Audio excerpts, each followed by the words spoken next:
C'est pour moi un honneur et un réel plaisir de prendre la parole en cette circonstance solennelle qui marque la clôture de la dernière étape d'une série d'ateliers régionaux consacrés à la médiation et à l'éducation financière. En clôturant ici, à Boïka, ce cycle entamé à Zignaré et poursuivi à Koudougou, nous ne mettons pas seulement terme donc à une formation, nous prolongeons surtout une dynamique nationale porteuse d'un idéal commun, celui donc d'une inclusion financière plus juste, plus équitable et plus durable pour le Burkina Faso. L'observatoire de la qualité des services financiers du Burkina Faso est, à bien des égards, un maillon clé du système financier national.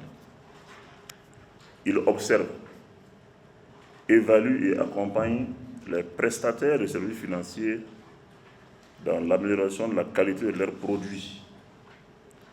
Il informe et éduque les consommateurs, réalise des études pour éclairer les décideurs publics et intervient en tant que médiateur impartial dans la résolution des différends entre usagers et institutions financières.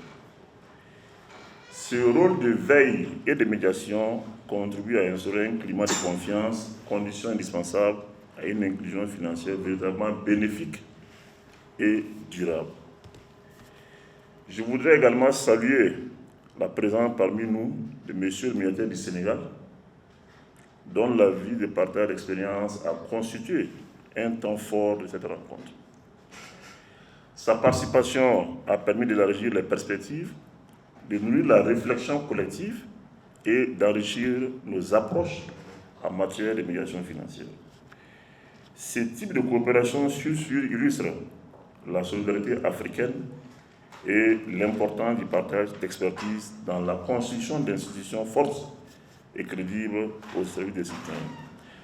Mesdames et messieurs, durant ces 3 jours d'échange à Bourg-Gasso, les participants, principalement issus des associations de défense des droits des consommateurs, ont pu approfondir leurs connaissances sur des thématiques cruciales.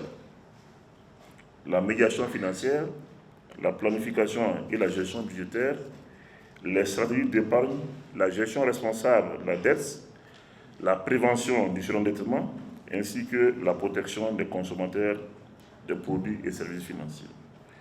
Ces modules, soigneusement conçus, visaient à renforcer leurs compétences techniques et opérationnelles afin de leur permettre de mieux accompagner les usagers dans leur interaction avec les institutions financières.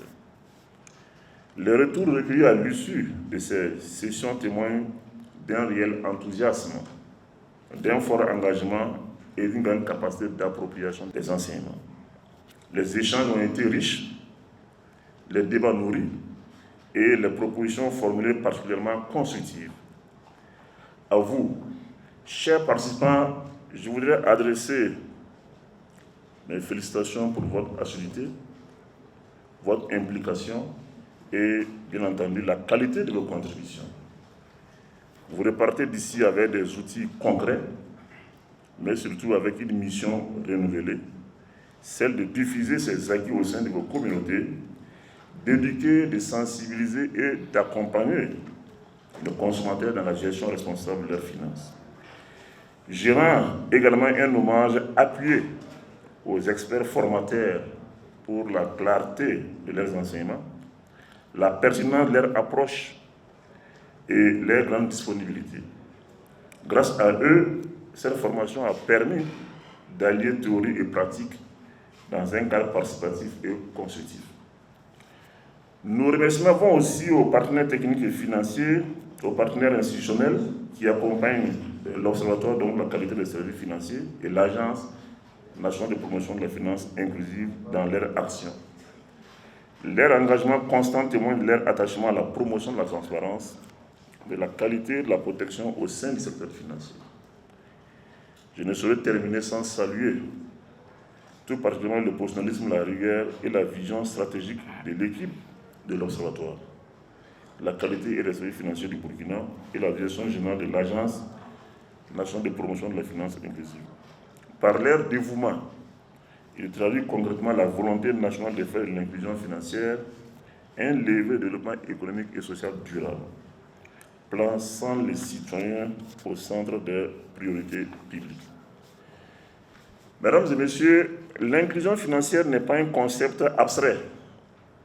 Elle est une condition essentielle à la réduction des inégalités, à l'autonomisation économique et à la prospérité collective. C'est pourquoi le rôle de l'Observatoire de la qualité des services financiers, appuyé par l'Agence nationale de promotion de la finance inclusive, reste déterminant. Bâtir un environnement financier fondé sur la transparence, la confiance et la responsabilité.